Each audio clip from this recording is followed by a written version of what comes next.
Gotta love passive aggression. Hey, everyone, it's Ian Absolutely. here. Hello, and thank you for joining us for this episode of the Marketing Guides for Small Business podcast. My name is Ian, and I'm joined by Ken and Paul from Changescape Web, and together we are your marketing guides. Now, today's an exciting topic. It's all about artificial intelligence for small business marketing. So artificial intelligence, also known as AI, as most of you know, is evolving really, really quickly. And ChatGPT and other AIs are getting tons and tons of press right now. And small businesses are being bombarded, absolutely bombarded with messages of how these AI tools will make marketing effortless. Press a button, boom, your marketing's done. At least that's what people are hearing. But is this true? And are some of these messages simply misleading or riding the wave of a trend, but not delivering on the goods? Well, our marketing guides will answer this important and timely question by diving into the benefits and challenges of using AI in marketing. And today we'll provide practical insights and best practices for you, the small business owner looking to leverage this awesome technology. So let's jump right in and start with this exciting topic. Ken, let's start. We got to baseline this and make sure everybody's on the same page. What Sure. is artificial intelligence and how does it apply to small business marketing? Yeah, well, AI basically is just, it's computers or machines that are able to crank through a lot of data that they've been collecting that would normally require human intelligence and analytics and decision making, problem solving to be able to make sense out of all of that data or information. And so, because it's machine driven, the results can be pretty fast compared to a human trying to process that volume of information. That just isn't going to happen. So there are some interesting things happening for sure. It's look, AI has been around for a long time, and I think a lot of people are like, ooh, Chat GPT being integrated into Bing is going to eliminate people using Google for search. Here's the newsflash, folks. Google's been using AI for a hell of a long time. So don't think that this is new. It's just they're not putting a spin on it the way Chat GPT and OpenAI have, and being opportunistic and good for them because they need to, because they don't have the market share, trying to do something to create and generate some buzz around what's happening and what's possible in the world of search. But the reality of this has been going on for a long time. It's automating processes and trying to streamline and ease workflow. It eliminates errors, if you do it right, if you set it up right, so that things aren't forgotten. You can do it for audience targeting. You can do it for content creation, optimizing the performance of campaigns. Although a caveat, you should never just trust AI because a lot of this stuff can be great, but it needs to be checked and vetted and reviewed. Like I said, it has the ability to process massive amounts of information. One of my concerns is the information that it's collecting is not giving credit to the original content creator for the source, first for source attribution, but second, the people who create content and sell that for a living as a way that they're paid, they're not taking advantage of any of this. There's a question about how cool is this really, because is it ripping off people's content and information and not adequately rewarding them and paying them for such. So, but is it something to look at and take advantage of? Absolutely. Every small business needs to be aware of what's happening, and whether they choose to do it themselves or not, or leverage somebody who has the expertise in working with these tools to find, to know if the information is good or bad from what is generated. They need to be taking a look at it for sure. Yeah. I love that you worked in the word tools, because I think that often when I think because we're predisposed to movies about AI and, smart robots that are sentient beings that can basically do what humans do, that people jump to that conclusion. and that's not what AI tools are at this point. And they really are tools to help rather than to take over a role specifically, right? Like you can't say, you know, or can you, can I should phrase this as a question. Can you ask an AI to do your marketing for you? You can ask the AI to create a lot of marketing assets, but to actually do it, I'm not really. I mean, we're not to the point where we're creating Cylons yet. Thank goodness. Um, or even those creepy Battlestar Galactica, just for those who haven't, yeah, heard of or those Cylons before. creepy robotic dogs that you see. I mean, those things would freak me out, and those things are getting smart. You know, but there are also, I mean, and this has nothing to do with marketing, but AI has the potential to really revolutionize so many different industries. For example, I just saw a study that it's allowing doctors using AI to detect lung cancer that humans can't detect right now. So there are obviously massive risks and ethical concerns that we need to be figuring out, but at the same time, the innovation and the power of what's becoming possible simply can't be ignored, and we've got to find a good balancing act. Sure. Yeah. Yeah. The one thing that always comes to mind, and I've seen this time and again, whether it's marketing, whether it's any kind of tool, system, process, is that a tool in the hands of a master is far different than a tool in the hands of a layman or somebody that's just learning, right? And so I Right. think that's one of my, we'll later on we'll explore some of the pros and cons of AI, but I think to me that's a really important concept that, if you're not a marketing expert, using AI yourself can sometimes be really dangerous because you can't properly vet the results that it's producing for you, right? So Right. Right. I Yeah. think that's just Hmm. something to keep in mind.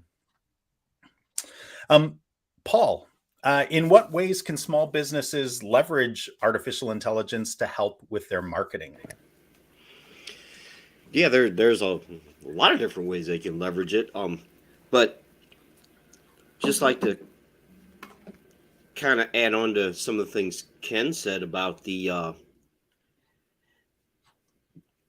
the way AI, it's kind of ripping off content creators, and it is doing that. And we've kind of been brainwashed into thinking that these giant tech companies are these all-knowing gods. And keep in mind, when Google rolled out Bard, it was an absolute disaster, which it was actually kind of funny if you And watched it. Bard is Google's AI, correct? Yes, Kind of like the Chat GPT. yeah, but A little bit of a Cylon effect right there, Ian, with your Yeah. voice. I'm not sure what's going on. yeah, it was. Really. But AI is, people have been interacting with AI whether they know it or not. If you have one of those little vacuum robots that crawls around and vacuums your carpets and works its way around furniture, that's a form of AI. It's not new. Come on, don't you watch Star Trek? It's been around forever. But CRMs and automation, it uses artificial intelligence. It can help you personalize content. It can help you, it can generate offers, chatbots. Any website you've ever gone to that has a chatbot or a little chat widget on the website, that's artificial intelligence. It can, and now it's not really new, but it's becoming pervasive now. But it can help you create content. It can, and Ken talked about this, that you have to vet that content. You have to look at it. You can't just plug something in, and it's still the whole thing about garbage in, garbage out kind of thing, that if you put crap in, you're going to get crap out. So it comes down to the prompts that you put in, the input that you give the artificial intelligence is going to determine the output that you get. So you have to understand that. It, Google Analytics is artificial intelligence. Okay. And it can help you analyze customer data, website data, and what people are doing on your website. And that can help you optimize your website. It can help you optimize your marketing messages. It can help you optimize your content. Talked about content creation, even sentiment analysis. It's something that, how are people responding to your marketing efforts? How are they responding to the content on your website? Are they going to your website? Are they spending time on your website? Are they going from this piece of content to that piece of content? And that goes back to Google Analytics or whatever kind of analytics software you're using. But AI is not new. It's been around, like Ken said, it's been around for a long time. And now it's just, I think we've gotten to a point where it's becoming smarter and smarter, so to speak. But if you're not using a CRM, I don't know how you can survive this day and age if you're a business and not using a CRM.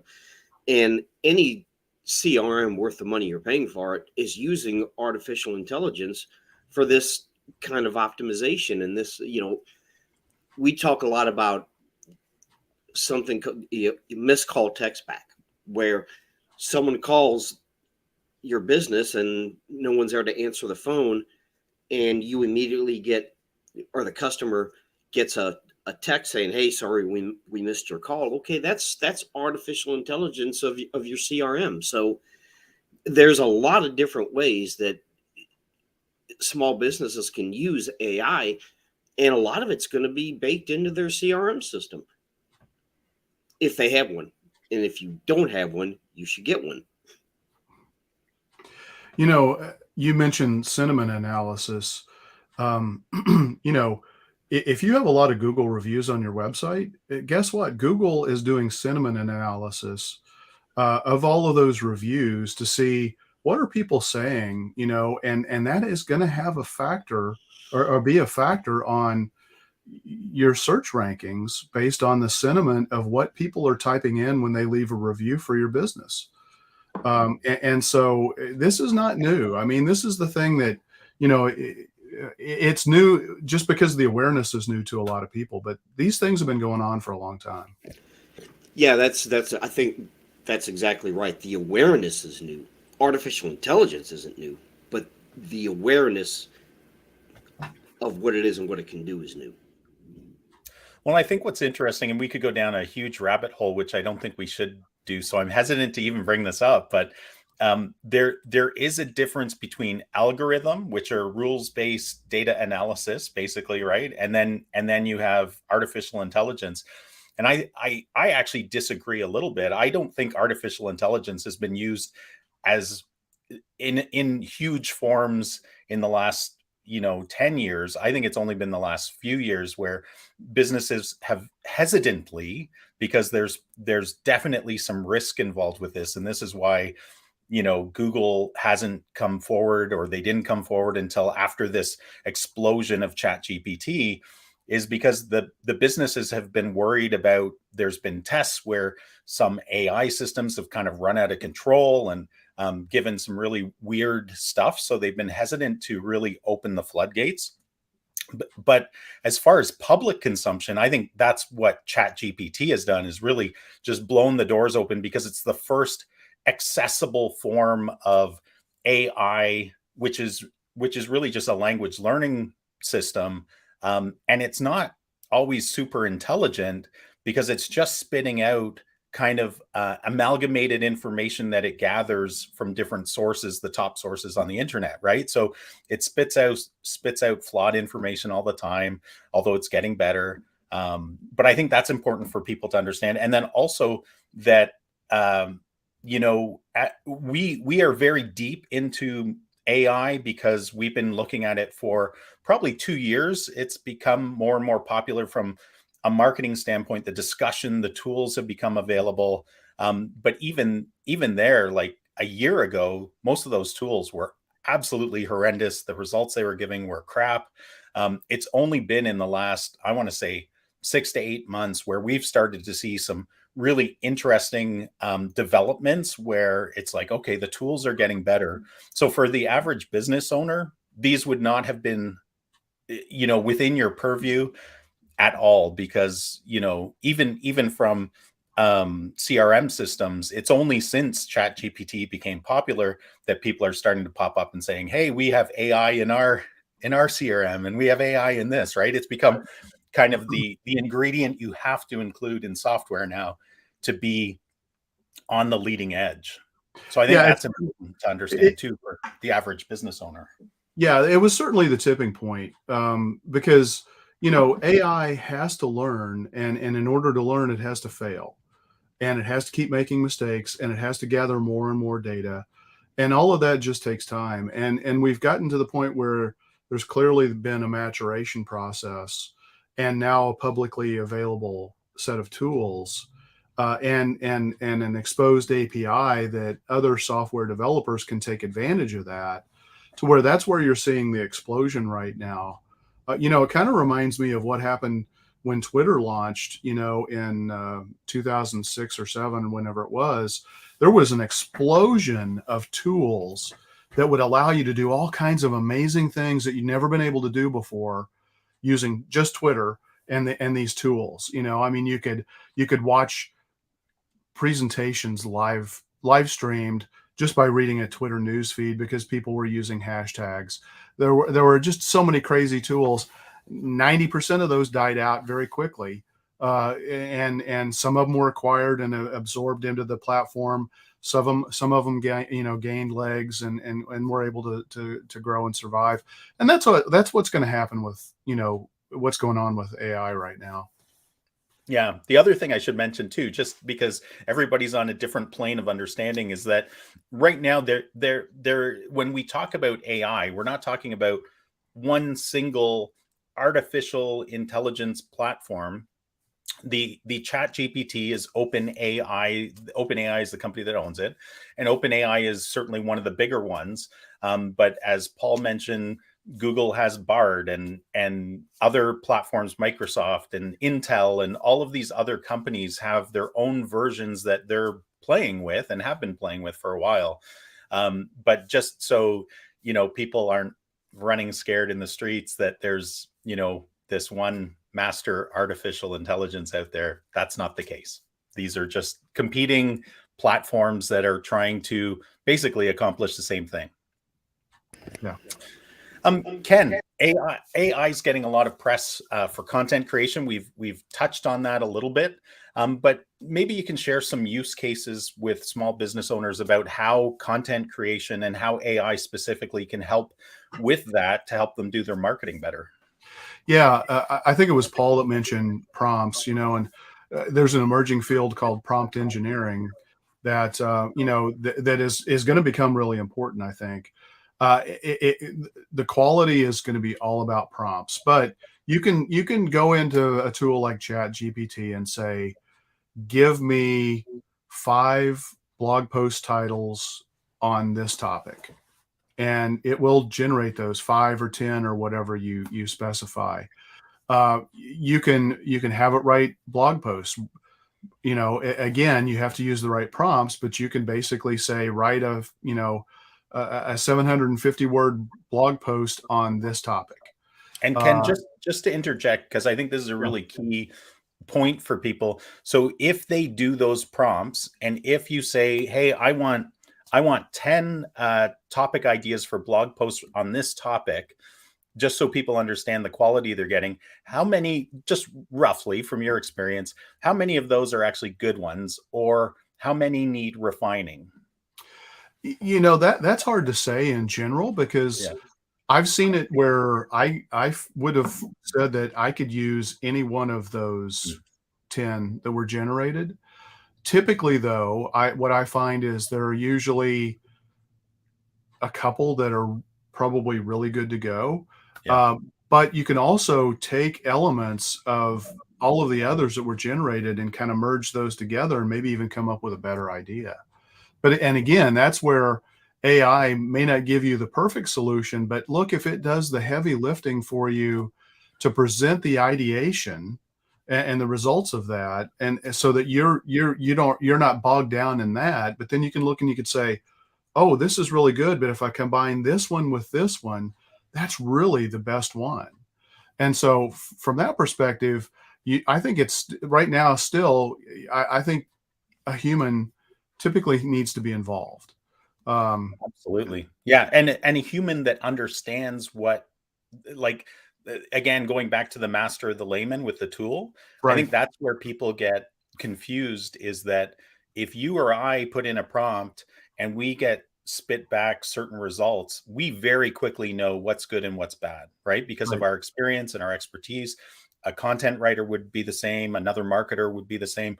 But for a layman, what worries me the most, because I've actually seen it happen where people just take what it spits out, thinks it's perfect because they don't really have the framework or expertise to really dissect what's good or bad.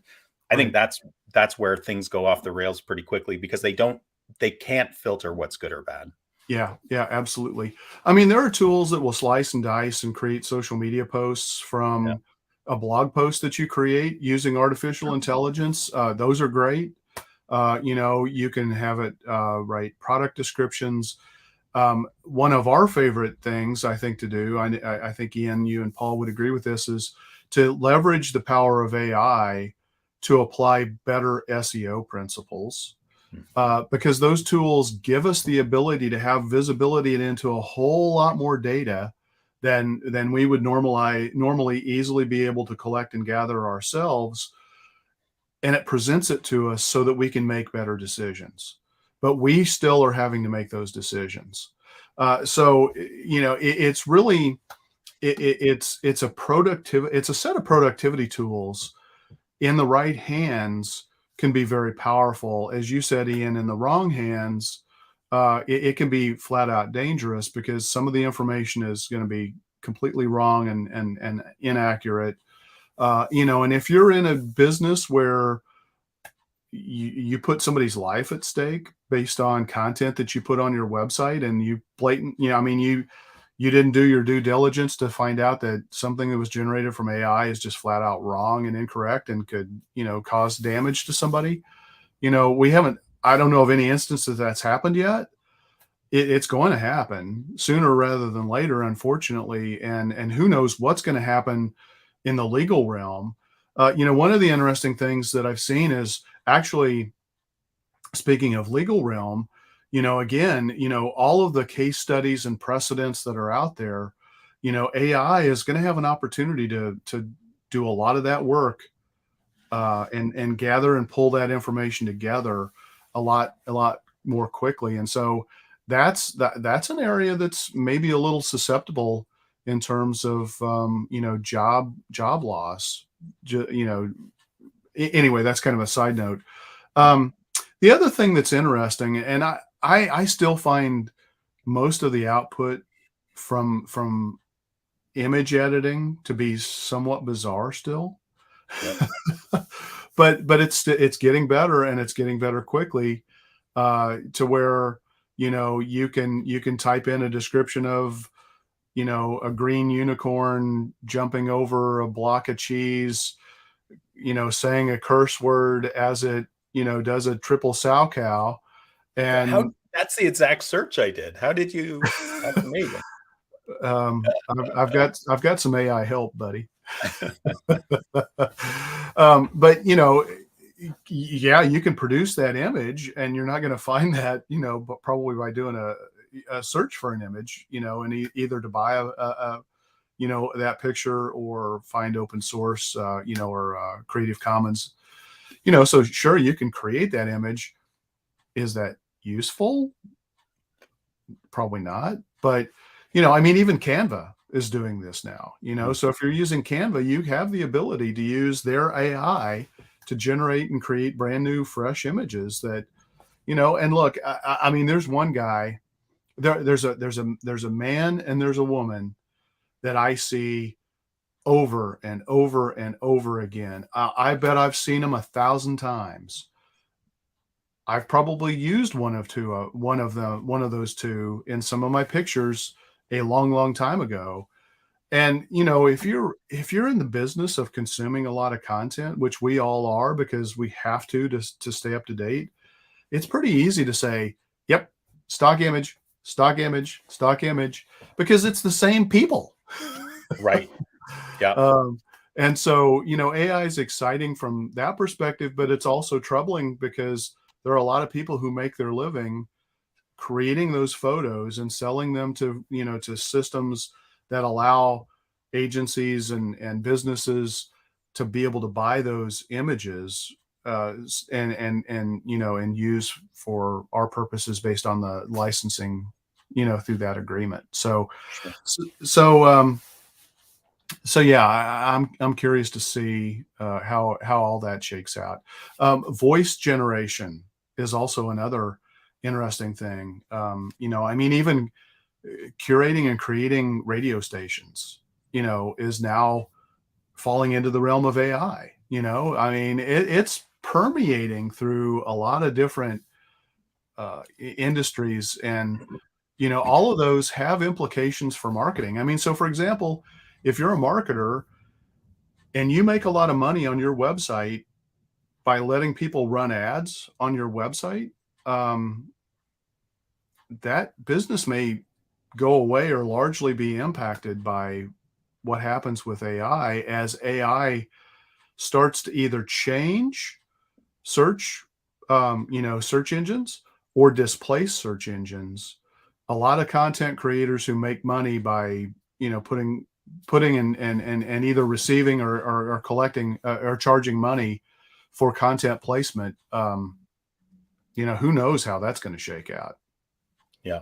Yeah. One of And the that, one of the that that could be a strategic marketing decision, where you pay to have your content placed on a particular site because your audience is going to that site. Yeah. One of the things that has occurred to me, and I've certainly read nothing on this to date, but because how AI works, it's basically going out and finding data that can support an answer to your question, at least what it thinks is an answer to your question, or the best answer to your question. Is I'm curious how, and I don't think we have an answer for this, so I'm just raising the question, but just like we saw during election times in different countries and stuff like that, where um, a herd mentality happens, and what happens on the social channels is you end up in an echo chamber because you are liking and consuming certain information from a certain crowd or universe of people, that it creates like this feedback loop, right? So not only is that the information you're interested in, but the algorithms of those social channels start feeding you more and more and more of that, so that it almost becomes a more prevalent idea in your mind. You think that, oh, everybody's thinking about this.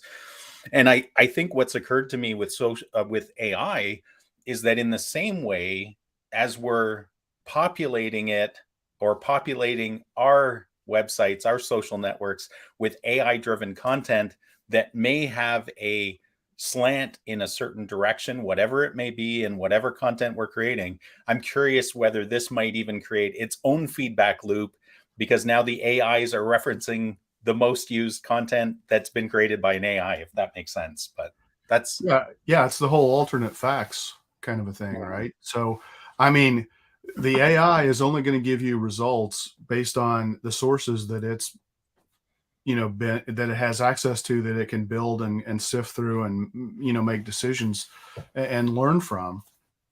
um, it's a real risk. I mean, it's a huge risk, yeah. for sure. And that's a really interesting point too. We have lots of other questions, so I need to move on. But that's an interesting point too, Ken, is that the perception that the AI is coming up with these ideas on its own isn't true, at least not to this point, right? It's really just amalgamating what's it perceives as the most correct return of a response to the question you're asking. Based on the access to the information that it has. That's right. Yeah. Yeah, it is not the end all be all. It's It does not a not have brain. access. It does not have access to every piece of data in the world. Right. And what Ian was talking about with AI and social media, it's definitely going to create a feedback loop, because the goal of social media is to keep you on their platform, and they do that by feeding you content that their AI algorithms think that you want to see. So it's not going to give you alternate perspectives. It's going to feed you content that you want to see. Yeah. Yeah. Which also has implications that if you haven't broken into that circle where people are like, hey, I want to see your content, how are you ever going to break into that circle? For as a business, even, Right. Yeah. or an authority in a space. Yeah. Yeah. It's a good point. Paul, how can an AI assist a small business in their SEO efforts? We've kind of talked a little bit around that, but not really in detail. Can you add some more color to that? Is purple good? Purple's great. So Was that a setup? Did Ken wear the purple shirt and it's like one of those influencing things? You saw purple, so you said purple. I don't No, know. I was just in the mood for Grateful Dead, so one I of those put on influencers. my Stella Blues shirt. So I think it all goes back to, it can help or it can hurt. You have to understand what the data is telling you, and an AI output, it's about data. So yeah, it can help you with keyword research, and like I said earlier, and Google Analytics is all AI driven. It can help you find topics for content creation. It can help you analyze website data. It can help you optimize your on-page SEO. It can help you with your technical SEO and your structured data. But what small businesses need, you have to understand what the software is doing. On WordPress websites, we use a plugin called Yoast, which, you put a keyword in there, and then it will say you should do this or you should do that. And one thing I've seen from a lot of marketers and a lot of people that want to do this themselves is they say, well, I put this keyword into Yoast, and so I'm telling Google I want to rank for this or that. No, you're not telling Google a damn thing. You're putting a keyword, a search term, whatever you want to call it, into Yoast, and Yoast is saying, based on what we know about Google's ranking algorithm or algorithms, there's more than one, you should use your keyword in your alt image tag. You should use this keyword in your H2 tag. You should use this keyword this number of times within your content. You're not telling Google anything. Google doesn't care about you. I know that hurts, but the point is, you're not telling Google, here's my piece of content and you should rank me for this keyword. That's not what's happening. You're putting a keyword into an AI driven piece of software that's saying, based on what we know about Google, this is what you should do. That doesn't mean Google's going to do what you want it to do. That's not how it works. And that's the whole thing. It can help if you understand what the AI is doing, what the software is doing. But if you don't understand that, it can hurt you. You can do the wrong thing. So yeah, it can help you with link building, both internally and getting backlinks. It can scan your content. AI can scan your content on your website and saying, we think you should link this to this. I've also seen it do really humorous things, saying, and it wants you to link something completely irrelevant because it sees a certain word or a certain word using a piece of content that's not really relevant to the other piece of content. But this software is saying, well, hey, you should have a link from this piece of content to that piece of content. And no, you shouldn't, because it's irrelevant. So it can help, but again, you have to have an understanding.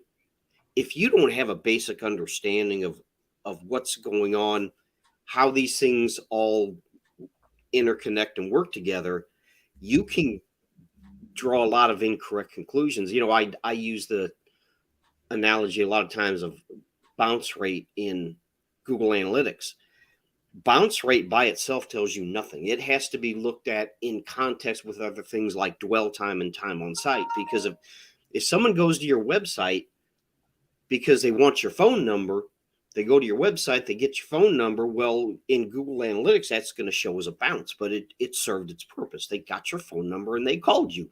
So you got the result you wanted. But in Google Analytics, that's a bounce. So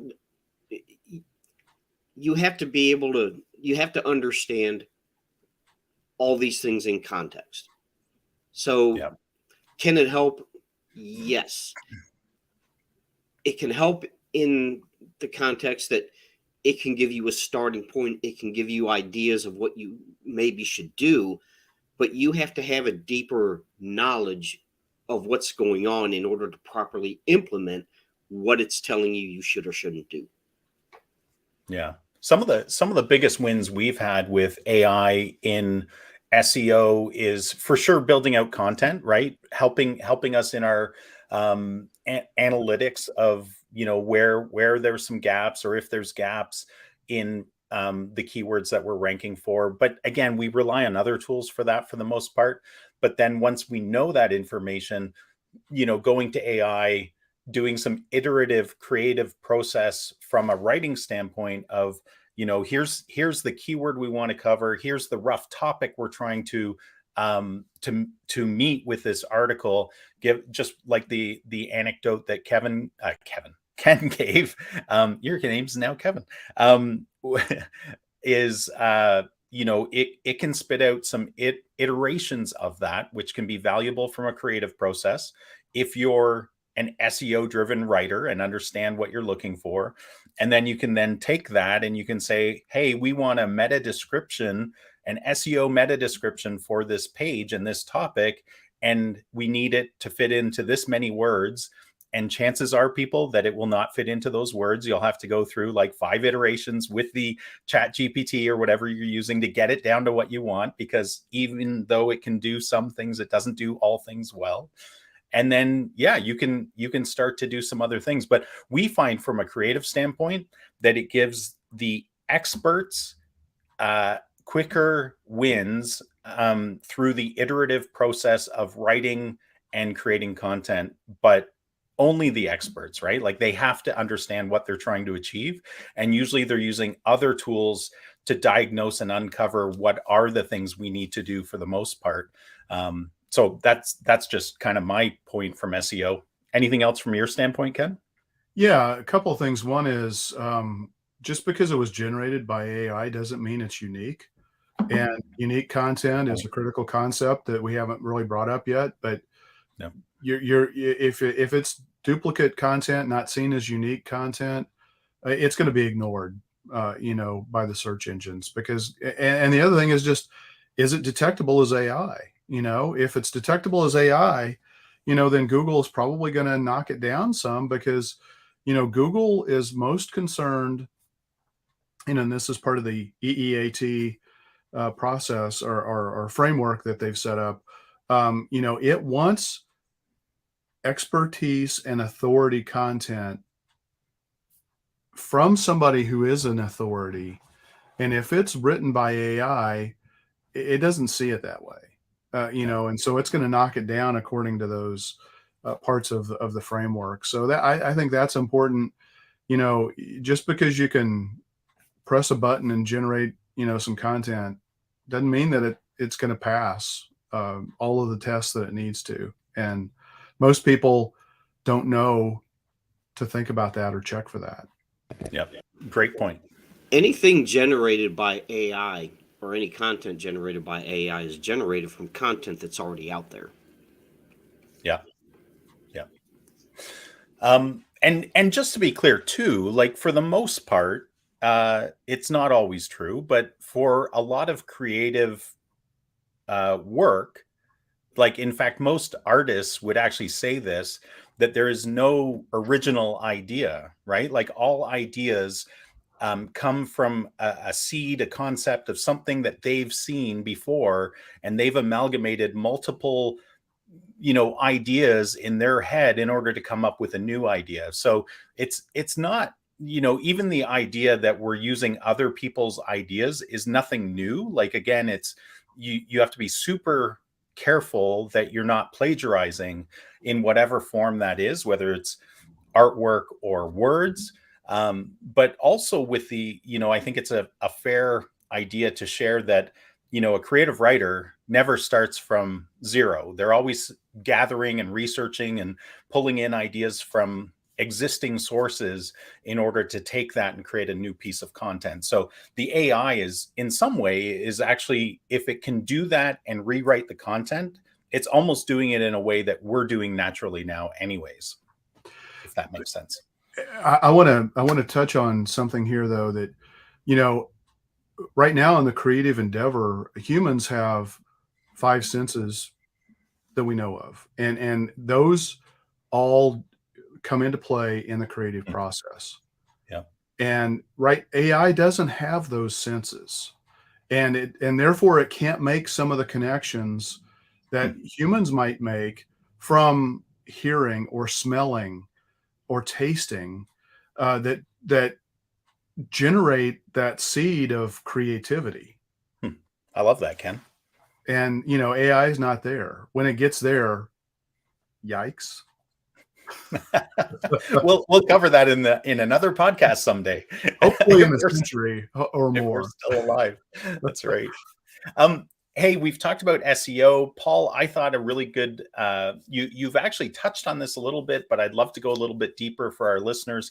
What about advertising? Can AI help with that? And if so, how? And what are some things to look for and things to avoid with that? Yeah, I thought you were going to ask Ken about AI and social media, but Oh, did I skip one? Yeah, We but I can mean, it's the same answer. I mean, it's using an AI tool to slice and dice. It's a productivity tool. You can use it to build out, a social media plan.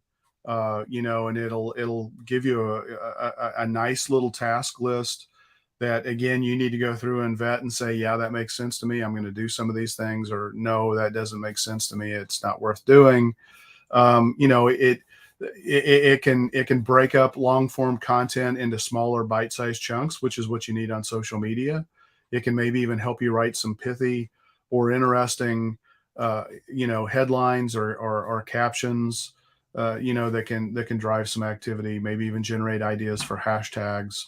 So again, it's an ideation tool that and I think it's a productivity tool, again, if it's in the right hands. Yeah. And I think that really is kind of how it pertains to a lot of different uh, components of marketing. Yeah. Great points. And thanks, Paul, for pointing out that I skipped a question there. And thanks, Ken, for answering that. So Paul, well, advertising. yeah, and Oh, one of the things it can do is, like targeting and audience segmentation. And this, again, this is nothing new. If you're in Google Ads, Google AdWords, and you create audiences, okay, let's say you're a remodeler and you do bathroom, kitchen, and basement remodeling, and you say, okay, I want to retarget anyone that looks at any content based on kitchen remodeling. Okay, that's audience segmentation. And that's, you're using AI to do that, or Google is using AI to do that. And you know, customer preference, if you have a customer that tends to buy a certain, if you have a, if you're a clothing manufacturer, or you're a clothing, you sell clothing and shoes, and you have a customer that has a tendency to buy t-shirts as opposed to sweatpants. Okay, then that's audience segmentation, and AI can say, hey, this group of customer buys this type of clothing, and this audience buys this type of clothing. That can help you build advertising campaigns to target those particular segments. So I mean, again, it's become more pervasive, or people are more aware of it because of ChatGPT, but it's really nothing new. It's been going on for a long time. Yeah, one of the things I see in Google, like just using Google Ads as an example, and I don't even know if it's AI driven or if it's just algorithm, like kind of, not as smart as we think it is, because it's certainly not giving you good advice, is the Google Ads recommendations are sometimes absolutely awful. Like they are the worst things you could do as an advertiser Well, because hey, they own, those recommendations are there to make Google money. So for from sure. Google's perspective, Yeah. they're absolutely great recommendations. Yes. But Google's not it's your money, not Google's. Well, So Google doesn't you care as an about that. advertiser better be darn careful with them. Google doesn't care about that. No, but our listeners do. Yes, they do. Hopefully. So just be careful of those. Any other thoughts on advertising, Ken?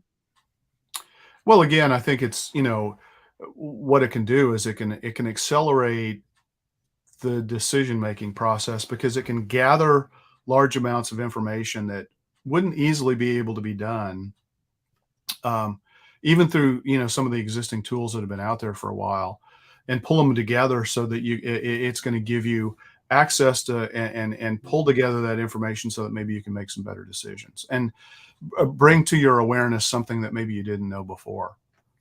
Yeah. Yeah.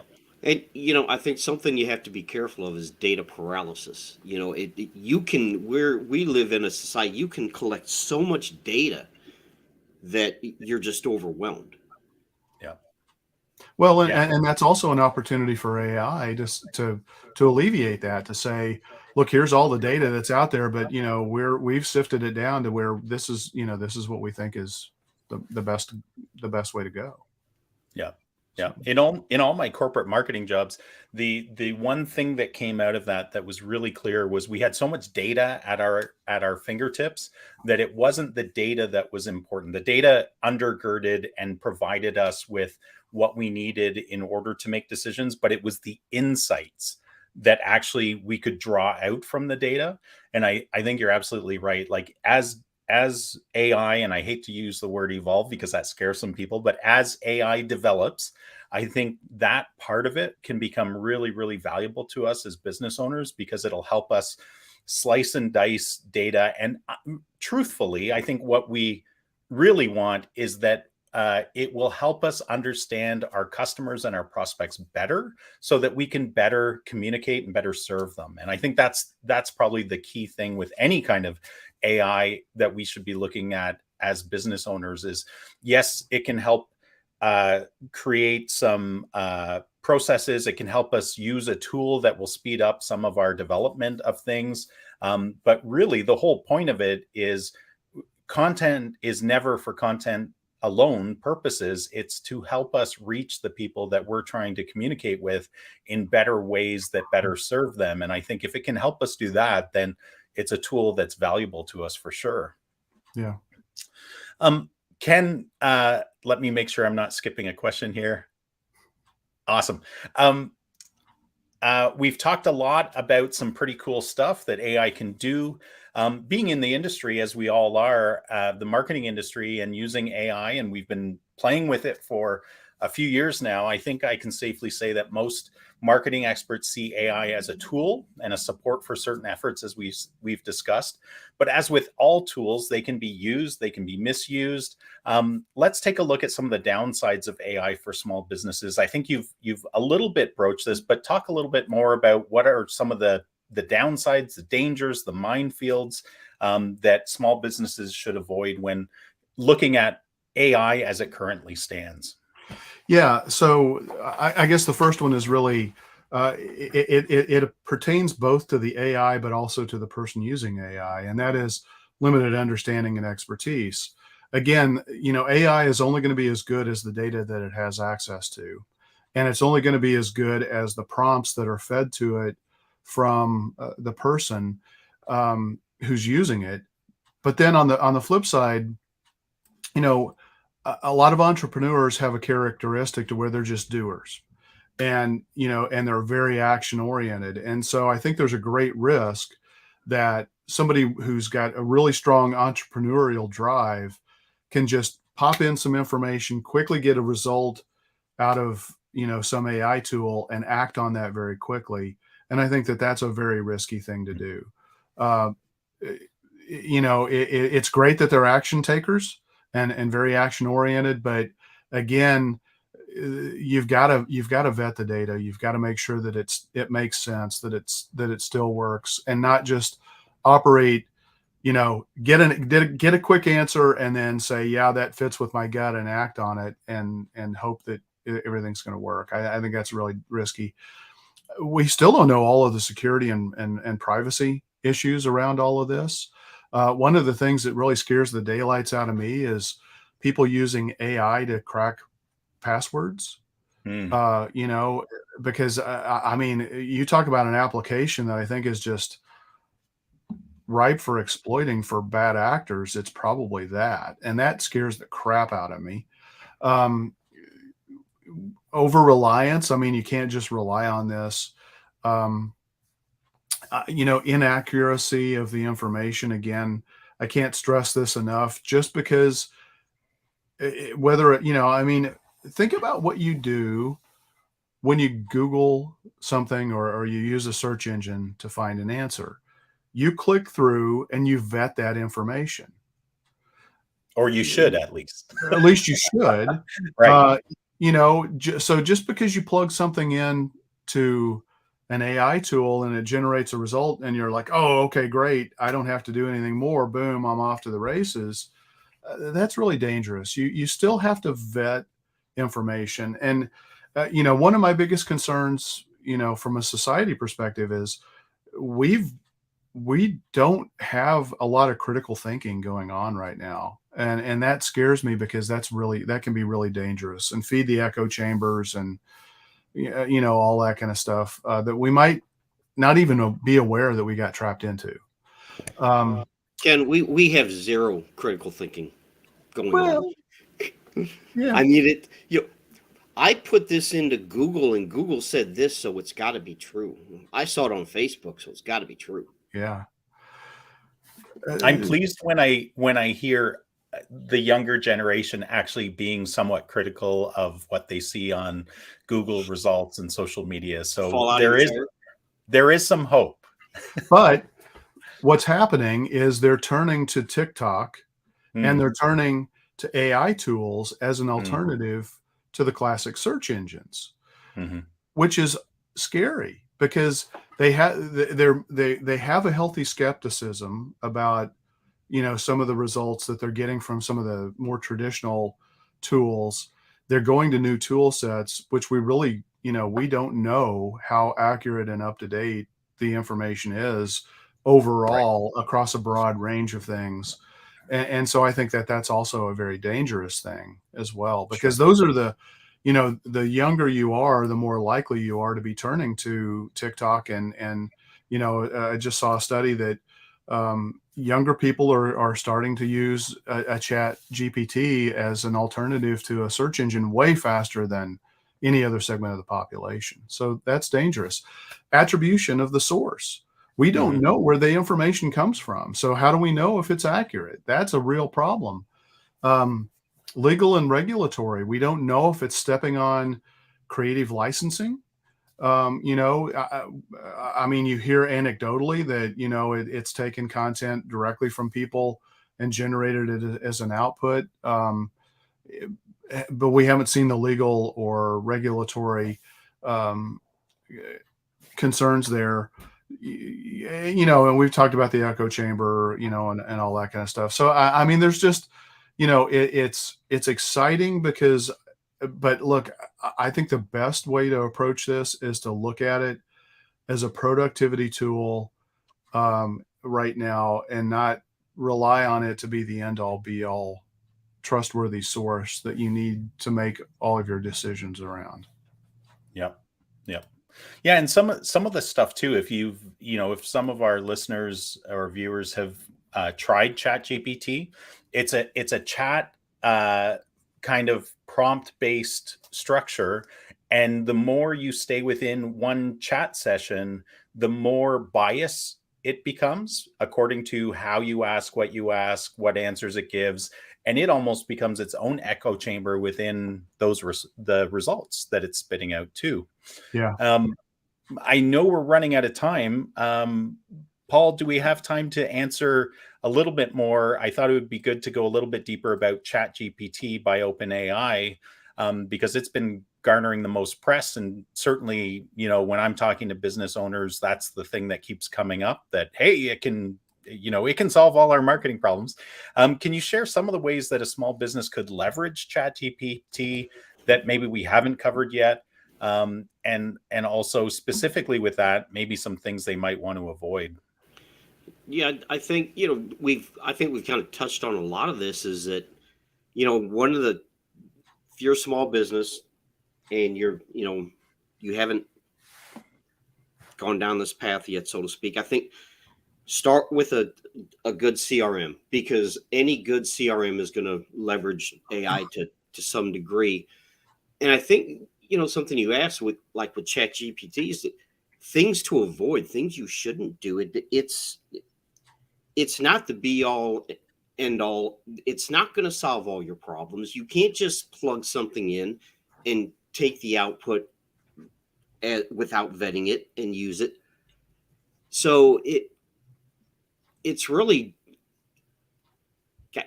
use your frickin' brain, okay? That's the best quote from this podcast so far. Use your freaking brain, people. Yeah. Look at what it's giving you and use some common sense, if that still exists, and say, okay, this makes absolutely no sense. Okay, maybe this isn't the best idea. Don't think of it. It's not some kind of silver bullet. It's a machine. It's going out. You're putting in a prompt, and it's going out, and it's collecting data, and it's giving you an output. And that output is going to be dependent on the input. I know it's cliche, garbage in, garbage out, still applies. Okay. Just because it's ChatGPT, OpenAI, whatever you want to call it, it's still ultimately it is a computer going out saying, okay, this is what you asked for. I'm going to go out there. I'm going to find this information. I'm going to give you this output. That doesn't mean the output is true or relevant. So I think the biggest thing I can say is don't take it as, if I put this prompt into ChatGPT, whatever it gives me is true and good and valid. That's not the case. Could be, but not necessarily. What I found is that it often helps me remember something that I need to include. I love using it to create plans. Because inevitably, I mean, look, we're all busy. There's so many things that are changing. There are new and evolving channels, and sometimes, even if we do this over and over again, even if we have templates, putting something in, to say, give me a plan, on how to use social media marketing to recruit preschool teachers, and it spits out 10 or 12 different things. Chances are I probably would have not thought about a couple of those things. And, it doesn't mean that I'm going to adapt them or adopt them, either one. But I might. And I think it just helps me think a little bit more thoroughly, because I'm still making value judgments. I'm still relying on my expertise. And I think the thing is, if you don't have any real world experience and consuming the output that's created by these tools, they can be really misleading, and they can take you down a dangerous path of, that's either incorrect, or it's duplicate content, or it's clearly written by a machine and it's uninteresting. and will turn people away, and maybe even turn the search engines away. So that's why I think it's super important to have, you've got to have life experience still. These tools aren't replacing humans yet, because we still have to rely on our world experience. Yeah. It's a great starting point, but you can't copy and paste, so to speak. Yeah. Don't forget who your two audiences are, people. It's robots and humans, and it's been like that since the beginning of the internet. And you can't forget that. But the end goal is always the human connection, and that's where all of this is leading. So, guys, I think this is a How good long is place this internet fad going to last anyway? I actually I had another big question that I think we'll leave to another podcast. It could be a standalone, but I think this is a good place to wrap up.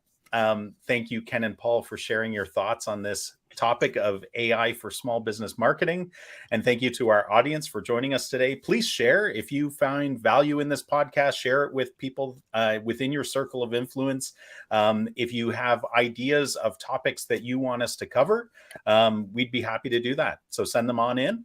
And yeah, until next week, as Paul said, use your frickin' mind and keep calm and market on, people. Have a great day.